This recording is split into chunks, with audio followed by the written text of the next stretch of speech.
Sweeper committee একটা leaflet লাগাই দেয়, কথা ঠিক কিনা ভাই? অমুক সুইপার কমিটির কি সেক্রেটারি সেক্রেটারি, কথা ঠিক না?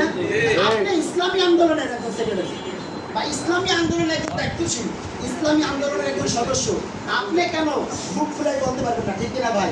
ঠিক। 3 নাম্বার 4 নাম্বার আপমা জনসাধারণের সমর্থন, কথা ঠিক কিনা ভাই?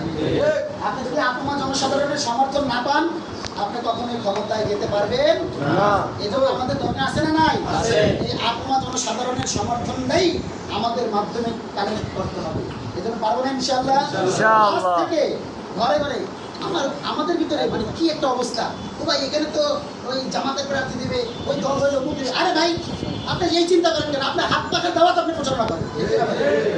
মনে করেন জামাতের প্রার্থী দিল না, ইসলামী আন্দোলনের প্রার্থী দিল, তখন আপনি কি করবেন?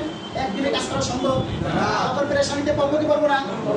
এক নাস্তিক প্রশ্ন করছিল সম্ভবত এক সাহাবার কাছে, আলী রাদিয়াল্লাহু আনহু, যে তোমরা যে নামাজ রোজা করো, এই ইবাদত করো, এ আমাদের ময়দানে যদি আল্লাহ পাক এই হিসাব নিকাশ না নেয়, তাহলে তোমরা যে ব্যর্থ, এই করতেছো তোমাদের পরিশ্রম বৃথা। তখন সে প্রশ্ন করছিল নাস্তিকে, নাস্তিক এগুলো যদি আল্লাহ যদি নাই নেয়, সবাই যদি মাফ করে জান্নাতি দিয়ে দেয়, তাহলে তুমিও বাঁচলা আমিও বাঁচলাম। কিন্তু যদি আল্লাহ পাক রব্বুল আলামিন নেয়, তাহলে তো আমি বাঁচলাম, তুমি ধরা খেয়ে ফেলে। ঠিক কিনা ভাই?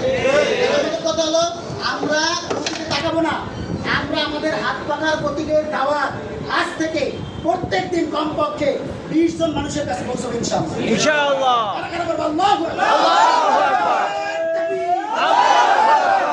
নারায়ে তাকবীর। ইসলামী আন্দোলন বাংলাদেশ কাফরুল শাখা আজকে পূর্ণাঙ্গ কমিটি গঠনের পূর্বে আলোচনা নিয়ে আসতেছে ইসলামী সামনে চাইবে আসি, সামনে চাইবে আসি।